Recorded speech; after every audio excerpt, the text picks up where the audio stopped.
안녕하세요.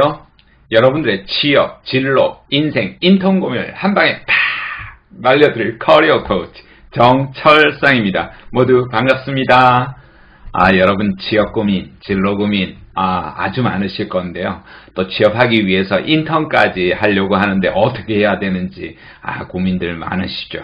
오늘 여러분 제가 총 3부로 여러분들 고민들을 날려드리기 위해서 알차게 강의 준비했으니까요. 여러분 끝까지 집중해서 시청하시기 권합니다.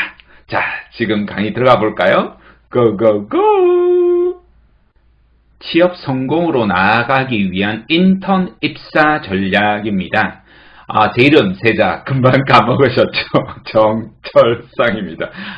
여러분 이렇게 영상으로 만나 뵙게 되었지만 이름 까먹지 마시고 저랑 관계해 주시면 언제든지 제가 궁금한 것 있으면 성심성의껏 모두 답변을 드리도록 하겠습니다.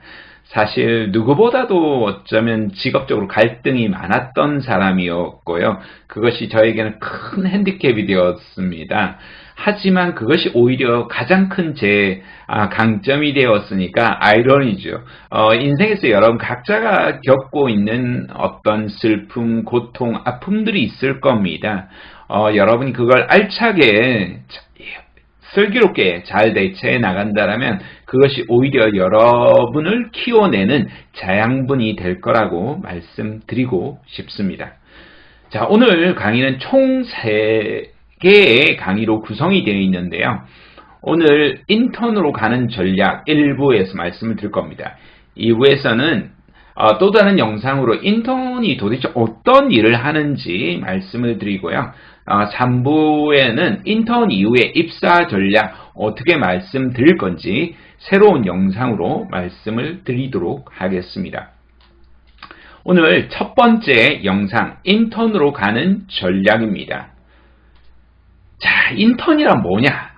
이 사진처럼 인턴이라는 것이 원래는 여러분 의과대학을 졸업한 학생들을 위해서요 전문의 자격 과정을 얻기 위한 임상 실험 실습 과정으로 진행이 되었다라고 합니다.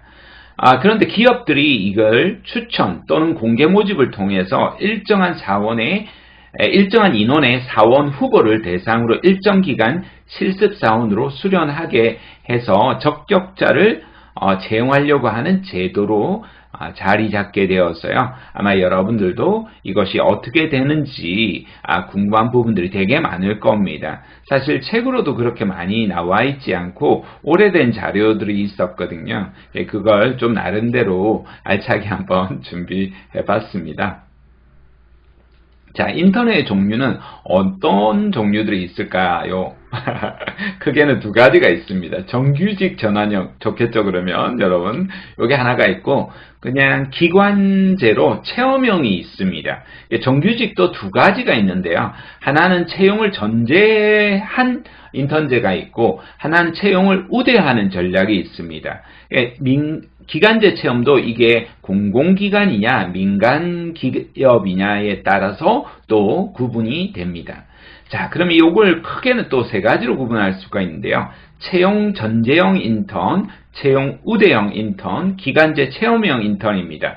자, 채용 전제형 인턴은요, 정규직 채용을 조건으로 기업과 개인 간 이렇게 서로 이제 궁합, 매칭, 조율하는 기관이다, 제도다, 이렇게 보시면 좋겠습니다. 기업만 보는 것이 아니라 우리도 기업을 보지 않습니까? 이걸 리버스 면접이다 이런 이야기도 하더라고요. 직무와 아무래도 유관성이 조금 더 높죠. 채용을 전제로 하다 보니까 실제로 그 실무를 잘하는지 수행할 수 있는지를 과정을 보게 되니까요. 직무 유관성이 높을 가능성이 높습니다. 여기에서 우수 인턴들은 정규직 전환을 거의 다 하게 되고요.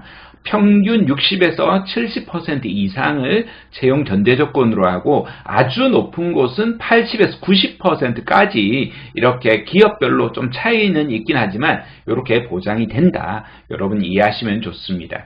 자, 그럼 채용 우대형은 어떠느냐면요. 우수 인재를 조금 더 조기에 확보하기 위해서 직무 경험 기회를 제공하기 위한 인턴 제도다. 여러분 이해하시면 좋은데요.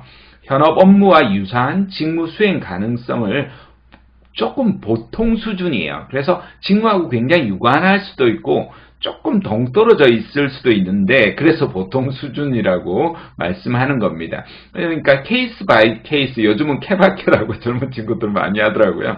그러니까 회사마다 직무마다 좀 다를 수가 있어서 그럴 수 있다 볼 수 있습니다. 입사 지원 시에 가산점을 제공하는데요. 정규직으로 전환하는 비율은 대략 20% 정도다. 이렇게 볼 수 있습니다. 기간제 체험형 인턴은요, 정규직 채용과는 전혀 이제 원래는 무관한 기업 문화, 어떤 직무 경험, 그리고 이제 국가적으로, 사회적으로, 어떤 책무적으로 이렇게 기업들이 의무적으로 좀 하는 부분들이 있습니다. 그래서 현업 업무와 좀 유사한 직무 수행 가능성이 조금 낮고요.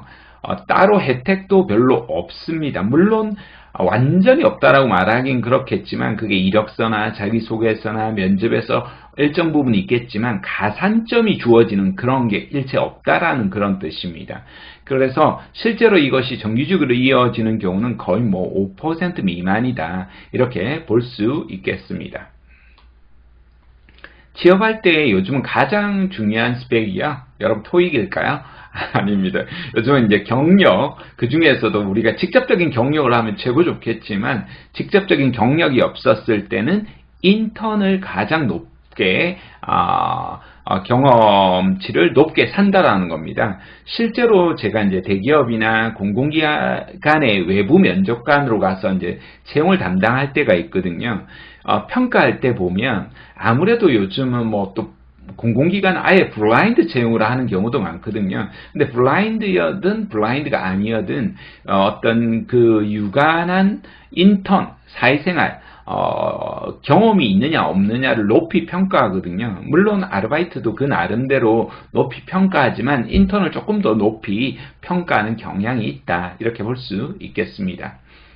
실제로도 취준생들을 바라보면요, 인턴십 경험을 한 것이 취업에 절대적으로 도움이 되었다. 이렇게 이야기를 합니다. 그 이유가 구체적으로 어떤 일을 하는지 알게 되었다. 우리가 전공 공부를 아무리 해도 전공 유관한 직무에서 어떤 일을 하는지 잘 모르잖아요.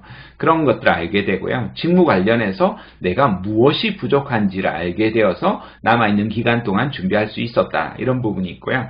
해당 기업의 업무 프로세스, 어떻게 돌아가는지, 이게 이제 시스템을 이해하는데 굉장히 사실 중요한 부분이거든요. 네 번째가 기업 근무 시에 이게 장점도 있지만 이거 안 좋은 점도 있구나, 이런 단점도 좀 알게 되는 그런 부분도 분명히 있습니다.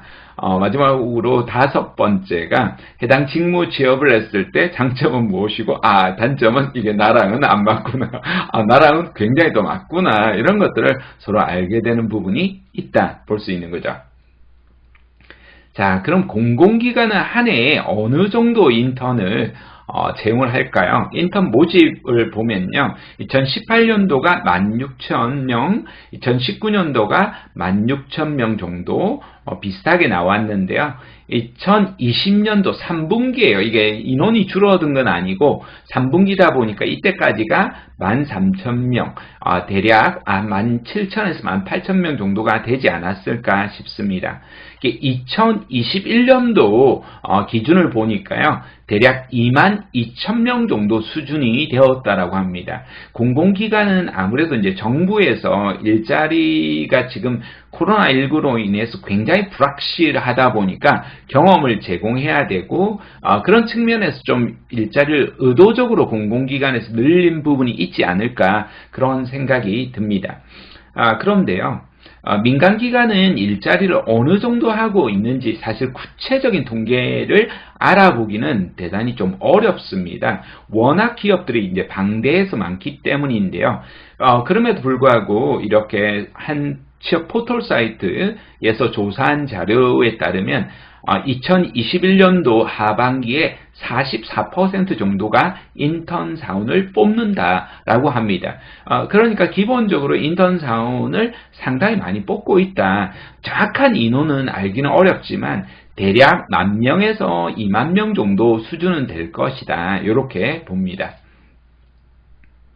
자, 그러면 이 인턴을 했을 때 정규직으로 이제 채용하느냐 하는 건데요.